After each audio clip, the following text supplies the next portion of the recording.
আমার আম্মু দেখছে, আমার আম্মু বাজারে গেছে ইউনিয়ন পরিষদে, এখান থেকে যায় তখন দেখে ঝুলন্ত অবস্থায় এই মানে চিক দিয়েছে। আমি দরজার সামনে বসা ছিলাম, এই শুনে আসছি, আইসে দেখি এই জায়গায় মানে ঝুলতেছে। পরে আমার আব্বু আসছে, হাত ধরে দেখে মানে ইয়ে নাই, করার নাই। তারপর পুলিশকে ফোন দিয়েছি 999, পুলিশ আসছে, পুলিশ এসে নামাইছে। সাথে একটা চিরকুট পাইছে, কোমরে বাঁধা, মোবাইল ছিল, পাশে জুতা ছিল, চিরকুট পুলিশ নিয়ে গেছে। শরীরে কোনো দাগ আছে শরীরে যে স্বাভাবিক যে গঠন, এর বাইরে কোনো আঘাত হয়েছে কিনা, হয়েছে কিনা, এরকম হয়েছে? আচ্ছা, এটা লেখার এটা কিন্তু আমরা ওখানে লিখবো। আচ্ছা, ওইটা যে আপনারা জোর করে স্বাক্ষর দিচ্ছেন এরকম কিন্তু না, আপনাদের কাছ থেকে জেনে বুঝে শুনে তারপর স্বাক্ষর দেবেন। আমি একটু সাইলেন্ট আমি দেখো না এই নেই দেবেন।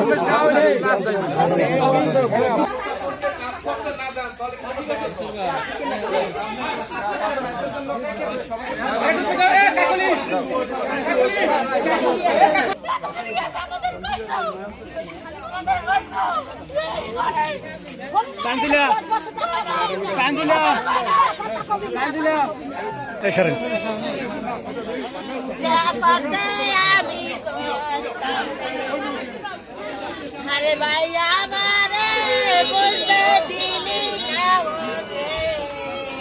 মাধ্যমে একটি সংবাদ পাইছে দুলকি থানা শ্রীরামপুর ইউনিয়নের 3 নম্বর ওয়ার্ডের সাবেক ইউপি সদস্য, পাশাপাশি উনি একটি মাদ্রাসার শিক্ষকতা করেন, পাশাপাশি উনি দলিল লেখকও। উনি তার বাড়ির সামনে একটি আম গাছে রশি দিয়ে আত্মহত্যা করেছেন এবং ওনার লাশটি এখনও গাছে ঝুলন্ত অবস্থা আছে। কিন্তু সংবাদ পাওয়ার পরপরই আমি আমার মোবাইল টিম সহ আমি নিজে এবং ইন্সপেক্টর তদন্ত আমরা ঘটনাস্থলে যাই। ঘটনাস্থলে যে আমরা এই 999 যে সংবাদটা, এই সংবাদের সত্যতা পাই। সেখানে উপস্থিত লোকজনের সামনে আমরা ওনার এই যে আত্মহত্যার যে রশিদটা ছিল, এই রশিদটাকে খুলে নিচে নামায় তার শ্রোতাল প্রস্তুত করি। শ্রোতালে তার শারীরিকভাবে কোথাও কোনো আঘাতের জন্য আমরা পাই নাই, তবে তার পরিত লুঙ্গির কোচে আমরা একটি চিরকুট পাই। উক্তি চিরকুটটি 4 পৃষ্ঠা। আমরা তাৎক্ষণিকভাবে সেখানে বিস্তারিত পড়া সম্ভব হয় নাই।